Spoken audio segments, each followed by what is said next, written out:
ma nimetan seda oma kasvuhoonekurgi efektiks.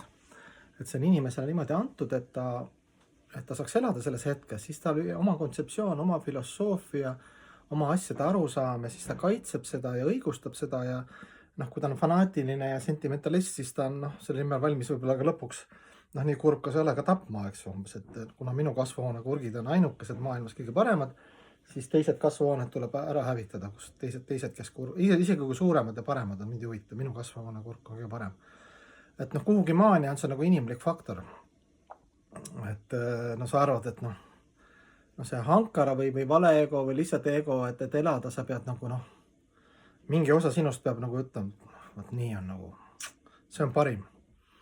Siis aja jooksul võib-olla arened, lähed vanemaks, saad aru, et endal ka need kontseptsioonid muutuvad, mis eile oli väo, täna ei ole võib-olla väo. Täna vaatad võib-olla mingid noorpõlve, mingid unistuste üleelamise, mõtled, et armas küll, aga see on täitsa ikka eesel on eesel, eks ju. Ehk me oleme kõik teatud mõttes teatud tasemel eeslid, eks ju. Ükskõik kui hea sa oled, ikka kellegi suhtes sa oled eesel. See selleks, aga siis ma tahan öelda seda, et väga huvitav vaadata pühakirju, et selle vaimsel teel, eks ju, et vaimsel teel on ka inimesed samamoodi, et kui keegi on geani ja hästi tark, eks ju, siis ta läheb läbi siis selle, ta võib olla isegi bhakti-joogas, aga ta on hästi tugev selline teadlane, filosoof. Pea töötab hästi, siis ta toob palju värsse ja ikka õigustab oma konteksti, siis tuleb teine pühendunu, kes on samasugune või isegi parem ja räägib talle palju asju teiste nurkade alt ja kasutab samamoodi, eks ju, värsse ja pühakirjade tsitaate, võtab sealt, eks ju, siit-sealt, eks ju, paneb kokku oma pildi. Ja siis mõlemad mõtlevad, et vähemalt me oleme selles kategoorias, kuna pühakirjades öeldakse ja mitmes kohas on öeldakse, et ikka pühendunud ja peaks olema ikkagi tark ka. Tark selles mõttes, et kõik, mis ta räägib, peaks olema pühakirjadel poolt tsiteeritud ja aga siis tuleb välja, et hakkad uurima, vaadata hästi erinevad pühakud, et mõni pühak on vapsee mingi kuningas Raj, eks ju, Rajariisid öeldakse, hästi rikas, hästi, ma ei tea, 100 naist, hästi mingi sõjamas, tuleb välja mingi puhas pühendunu, hästi kõrge pühendunu. Siis tuleb mingi pühendunu, kes on hästi loobumuslik, et ta ei oska isegi lugeda raamatuid. Askeet, kogu elu on selline kuskil paadi all sündinud, eks ju, nii kõrgete omadustega, kõik kummardavad, eks ju, ta ei tea üldse kirjatehnikat ja midagi, eks ju. Värsse ka, praktiliselt ei tea peast, ta on samamoodi, vaatad seal meie paramparas õpetajaketis, mõni on seal ülimalt akadeemiline, mingi mõtte ja filosoofia geenius, teine on kuskil kogu elu täiesti loobumus ja kõik on meie selles ketis hästi erinevad pühakud, siis on mingi hästi, ma ei tea, külluse ja rikkuse seal mingis liinis mingi suur pühendunu. Siis on sõjamees, siis on mingi kaupmees, siis on üldse kastiväline, justkui mingi suur pühak. Ühesõnaga kõik variandid. Et see ongi jumala armulikkus. Et elus olend võib leida erinevatest kihtides puhaste iseloomu omadustega, hästi puhta südamega selliseid pühakuid.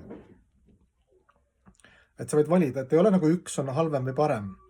Sa võid promoda mingit ühte aspekti, et me peame, et jutustamise mõttes on parem, kui sa oled hästi tark, sest inimesed, kui sa lähed tänaval, räägid kõrged ilusat juttu ja sa ei tea, kes on Eesti minister, ma ei tea, peaminister või põllumajandusminister, kivi minu kapsaaeda, poliitika nii kiiresti vahetabki, kui me ei jõua kaasas käia.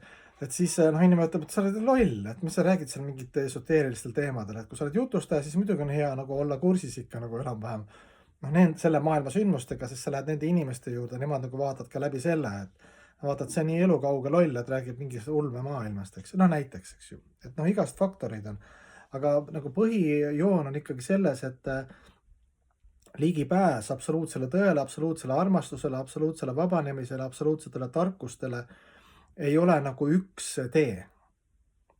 Et need teid on hästi palju, sorte on hästi palju, teaduse tasemed on hästi palju. Edasimineku tee, see võib olla niivõrd eripärane.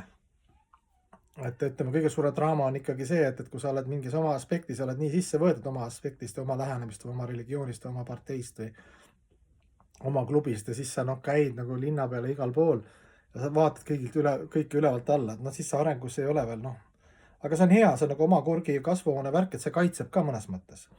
Et kui sa oled algaja, hüppad ühest kohast teise, kolmas ja kõike, siis see parem võtta üks asi ja minna natuke, proovida natukene rahulikult sügavuti minna.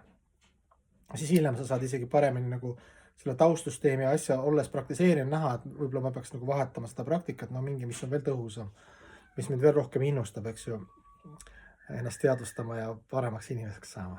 Vot sellised head uudised.